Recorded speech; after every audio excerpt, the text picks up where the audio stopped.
After Cihan informed Alia that his sole condition for changing his testimony was for her to marry him, Alia lost control. She was shocked by his demand and outright rejected it, asserting that she would rather remain in prison than marry him. This deeply upset Cihan. When he discussed it with his mother, she surprisingly approved, believing it was his best move and convinced that Alia would eventually relent. Cihan, however, knew Alia's stubborn nature and doubted she would comply easily. Meanwhile, Kaya, displeased that his brother's wife was jailed like a criminal, urged them to drop the complaint. Their mother, though, stood firm, wanting to protect her grandson, Demir, by keeping Alia imprisoned. Taking advantage of the situation, Cihan visited Alia in jail. She initially feared him, but he assured her that he wouldn't harm her since they shared a common enemy. He confirmed that he had no intention of withdrawing the complaint. Cihan struggled with Denise's sorrow, as the boy wept for his mother. He spent the night pondering whether to withdraw the complaint for his nephew's sake or uphold his brother's last wishes. By morning, Denise still wanted to see his mother. Siddiqa remarked that if Alia truly loved her son, she would sacrifice everything, even her pride. If not, then she deserved to stay in prison. Cihan went ahead to testify, maintaining his complaint against Alia, his brother's widow. When Alia was brought out for questioning, she appeared deeply sad but, upon seeing Cihan, raised her head with accusing eyes. In another turn, Şehir arrived at Nara's place, apologizing after checking on her and the baby. He pleaded with her not to return to her abusive husband. She reminded him of his refusal to elope with her previously, attributing it to his family obligations at the time. She felt abandoned by him.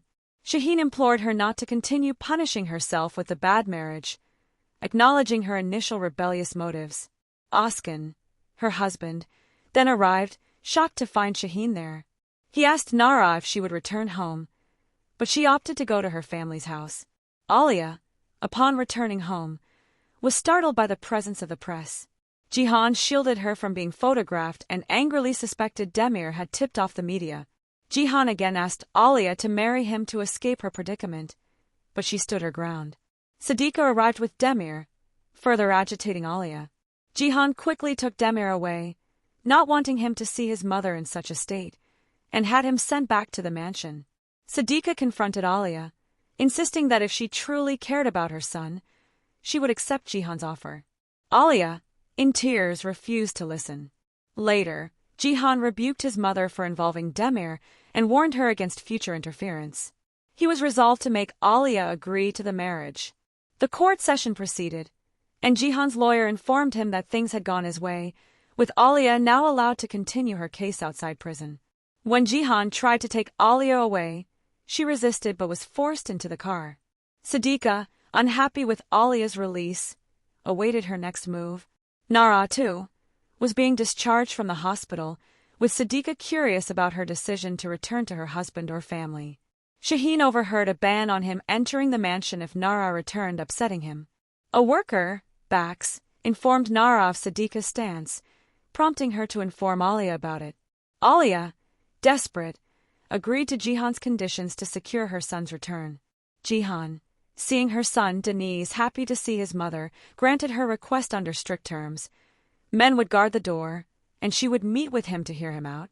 Alia agreed to Cihan's conditions, prioritizing her son. Cihan then fetched Deniz, who was overjoyed to reunite with his mother. Mrs. Sadakat was the one who lost control.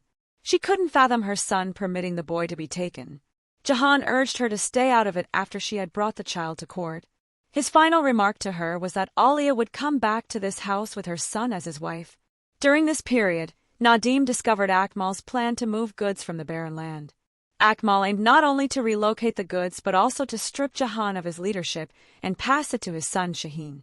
Upon learning that most traders were pulling away from him to approach Şehir, Cihan decided to wait and see Şehir's stance. But when Sadakat learned of this, she couldn't hold back and decided to act. She secretly arranged a meeting with Akmal in prison. Meanwhile, Şehir, heartbroken by Nara's decision to return to her husband, drowned his sorrows in alcohol. Cihan went to Mina's house and confirmed his intention to marry Alia. When she refused to open the door, he apologized, saying he had no choice.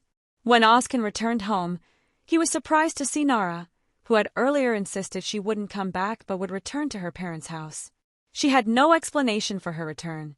Moments later, Özkan was stunned to see Alia and her son at the house. The biggest shock came when Cihan appeared outside, waiting for Alia, still reeling from her agreeing to meet him despite being the reason for her imprisonment. Alia left with Cihan, and when he took her to a restaurant, she refused to eat, stating she was there to talk. She told him, "I am not a teenager, and neither are you, to bring me to such a place." Cihan laughed and replied, "Teenagers don't come here." He then insisted on marrying her, saying it would be a paper marriage for their protection. Furious, Alia stood up to leave, rejecting his offer outright.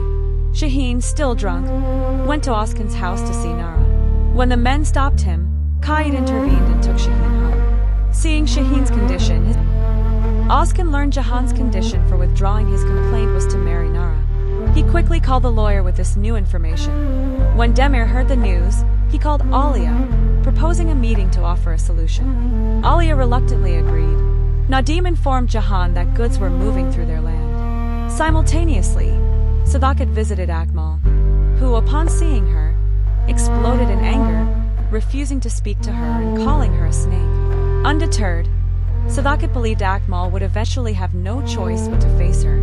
The next morning, Alia received a message from Demir, which Deniz happened to see, prompting Alia to hide it. The message instructed that the lawyer would escort her to meet Demir. Alia left, telling Nara she was meeting the lawyer about the case.